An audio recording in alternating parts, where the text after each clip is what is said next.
जय हिंद दोस्तों। आज हम लोग एक काफ़ी गंभीर विषय चर्चा का मुद्दा बना है, तो इसके लिए हम लोगों ने सोचा कि आज आपसे इस चीज़ के बारे में डिस्कस किया जाए।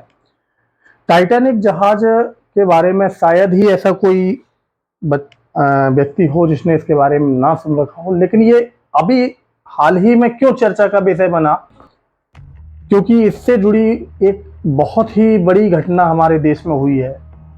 जो एक पनडुब्बी के माध्यम से कुछ लोग इसके साक्ष्य ढूंढने के लिए या एडवेंचर गेम ढूंढने खेलने के लिए कुछ लोगों के शौक होते हैं, इसके चलते और कुछ कंपनियों की लापरवाही के चलते हमारे देश में, हमारे विश्व के कई ऐसे जाने माने चेहरे इस देश से चले गए, इस दुनिया से चले गए, जिसका भरपाई करना हम लोगों के लिए शायद नामुमकिन होगा। हालांकि टाइटैनिक के बारे में अगर हम बात कहें तो टाइटैनिक जो शिप था बेटा, जहाज जो था, वो एक ऐसा जहाज था कि जो भाप से चलता था। भाप से चलने वाला जो जहाज था, इसको डिजाइन किया था हमारे थॉमस एंड्रूज जो थे, निर्माण करता थे इसके, उन्होंने डिजाइन किया। और इसके कैप्टन जो थे उस समय जब यात्रा पे निकला था, तो उसके कैप्टन थे विलियम मंडोक। एक काफी बड़ा जहाज था, इसमें काफी लोग सवार थे। विश्व का एक काफी गौरवान्वित जहाज में इसकी गिनती होती है। तो इसकी यात्रा, प्रथम यात्रा जब चल रही थी, तो इसमें बढ़ चढ़ के लोग वागों ने हिस्सा लिया और अपनी जिंदगी को यादगार बनाने के लिए, इसमें सफर को यादगार करने के लिए और ज्यादा से ज्यादा लोग इसमें शामिल हुए। लेकिन अफसोस इस बात का है कि वो यात्रा, टाइटैनिक की पहली यात्रा, कई लोगों की अंतिम यात्रा बन के रह गई। इसमें एक काफी विशाल तरीके का जो जहाज था, जिसकी लंबाई अगर देखी जाए तो हमारी 882 फीट लंबा, 92 फीट चौड़ा, कई कमरों का जहाज, जिसमें कई सारे फ्लैट्स बने हुए, कई श्रेणियों के टिकट बांटे हुए हैं। उसमें कई पेयर ऐसे थे जिन्होंने हनीमून के लिए जा रहे थे। काफी एक खुशी का माहौल था, देश के लिए बड़ी उपलब्धि थी कि भाई ये यात्रा पे जा रहा है। लेकिन किन्हीं की गलतियों का खामियाजा शायद अनजान चेहरों को, अनजान परिवारों को भुगतना पड़ा। ऐसा ही देखने को मिला था उस समय। विलियम मंडोक को भी कई बार इसकी चेतावनी दी गई थी कि शायद ये अभी चलने के लिए तैयार नहीं है, मौसम थोड़ा सा गड़बड़ है। लेकिन वो एक ऊपरी प्रेशर होता है, राजनीतिक प्रेशर या जो भी है, उसके चलते वो एक टाइम फिक्स था, उसी टाइम में वो लोग चल दिए। खैर, इस चीज की जानकारी हमारे यात्रियों को नहीं थी। यात्री खुशी के मारे एक बढ़िया सा रोमांचक यात्रा पे निकले हुए, बड़े खुशी खुशी चले जा रहे हैं।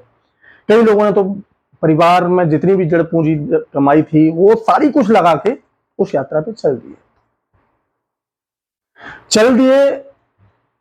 10 अप्रैल 1912 को ये यात्रा स्टार्ट हुई। हमारी ब्रिटेन के साउथहैम्पटन बंदरगाह से स्टार्ट हुई 10 अप्रैल 1912 को और अमेरिका के लिए रवाना हुई।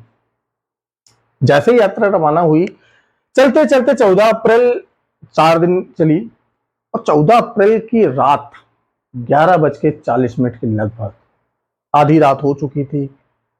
खाना पीना खा के डांस पार्टियां चल रही हैं, सब लोग मदमस्त है एकदम से, अपने परिवार के साथ, अपने एक परिवार के तरीके से उस जहाज में चल रहे हैं। सब लोग एक दूसरे से हंसी ठिठोली उम्मीद में जा रहे हैं कि चलो हम लोग एक नए जीवन में जा रहे हो, नए शिप की चलने की खुशी ही अलग थी। कैप्टन महोदय भी अपनी मदमस्तियों में खोए हुए थे, जब अचानक चिमनी से उन्होंने देखा कि एक सामने हिमखंड नजर आ रहा है, ग्लेशियर, छोटा सा। जितना वो दिख रहा था उससे कई लाख गुना, कई हजार गुना नीचे उसका ग्लेशियर बना हुआ था। वो उस चीज का अंदाजा नहीं लगा पाए, दूरबीन से देखा हुआ था।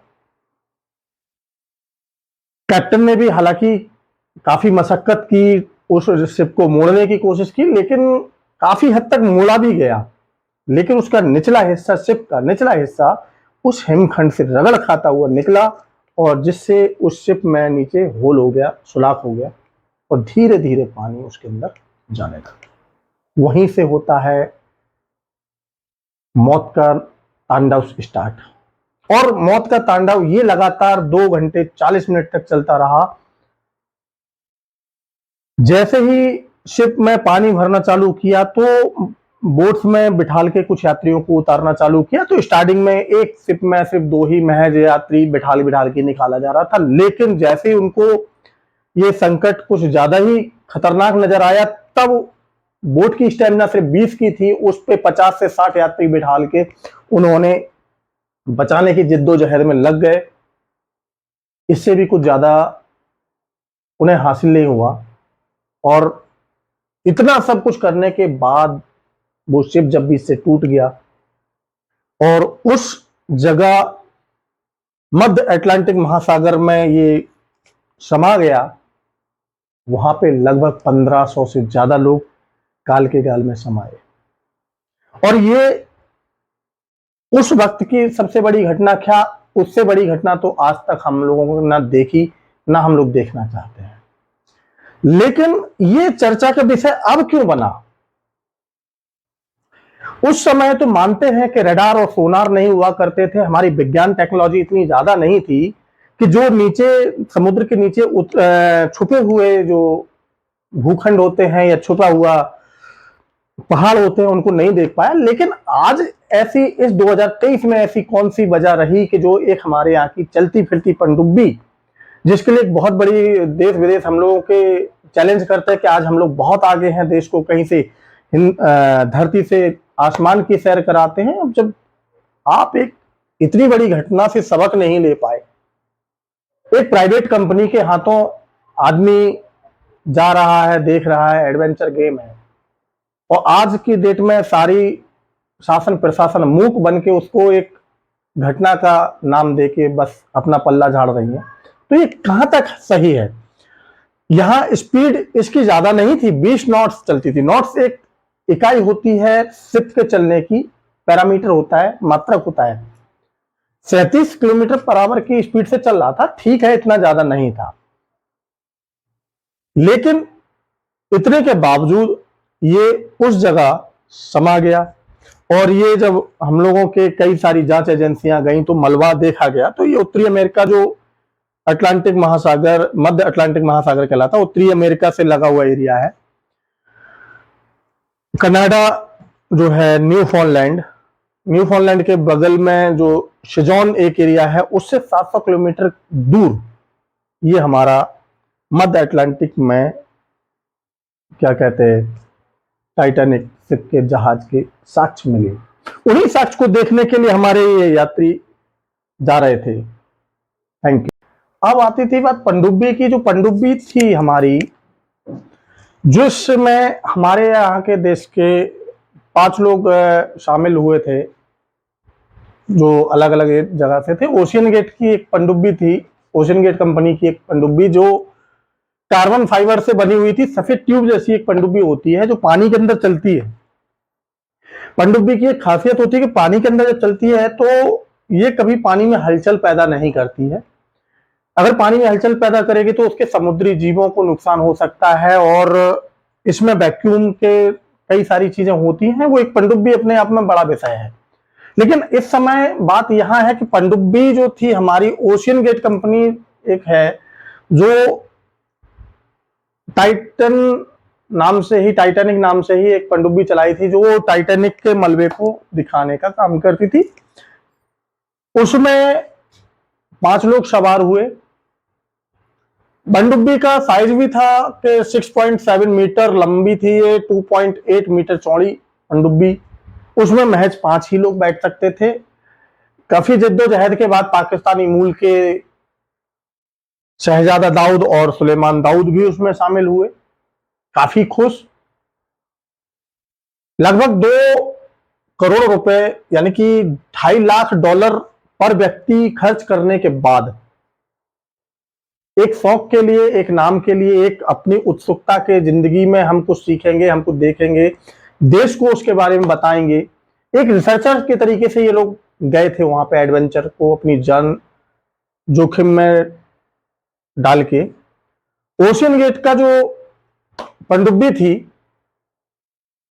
इसकी स्पीड 5.5 किलोमीटर पर आवर ही थी, ज्यादा नहीं थी, लेकिन ये 8 घंटे की यात्रा तक नहीं करा पाई। कितनी दुखद बात है। महज यात्रा शुरू होने के 1.5 घंटे बाद ही इसके सिग्नल टूट गए। इसमें जबकि इसका वजन 10,432 किलोग्राम का वजन था इसकी क्षमता भी अच्छी खासी थी, 13,100 फीट की गहराई तक जा सकती थी, 96 घंटे तक की ऑक्सीजन थी 5 लोगों के लिए, पर्याप्त था सब कुछ। लेकिन ऐसी वजह क्या हुई, ऐसा कौन सा सिस्टम टूटा, ये महज एक इत्तेफाक का है या लापरवाही का है, इसको तो शब्द ही नहीं मिल रहे हैं। और इसमें पनडुब्बी के अंदर उस ओशन गेट कंपनी के सीईओ स्टॉकटन रस खुद बैठे हुए थे, ना वो अपनी जान बचा सके ना दूसरों की जान बचा सके। और आज इस दुनिया में ये पांचों के 5 लोग, हामिस हॉर्डन, टाइकून के पॉल हेनरी, शहजादा दाऊद, पाकिस्तानी मूल के थे सुलेमान दाऊद, ये लोग बेचारे आज इस दुनिया में नहीं रहे। लेकिन फर्क इतना है इसमें कि क्या ये ओशियन गेट कंपनी किसी की जान ऐसी ले सकती है? इस ओशियन गेट कंपनी को रेगुलेट करने के पहले कोई और कंपनी भी तो होगी जो इसको मॉनिटर करती होगी। इतनी बड़े बड़े हस्तियां हमारे दुनिया से चली जाएं और सारे लोग ये कहें कि ये उस देश का काम है, इस देश का काम है, और अब सारे के सारे लोग अपनी चुप्पी साध लें और 2 मिनट के लिए मौन धारण कर लेना इस घटना का भरपाई नहीं करती। इसी के साथ मैं अपनी वाणी को विराम देता हूं। Thank you.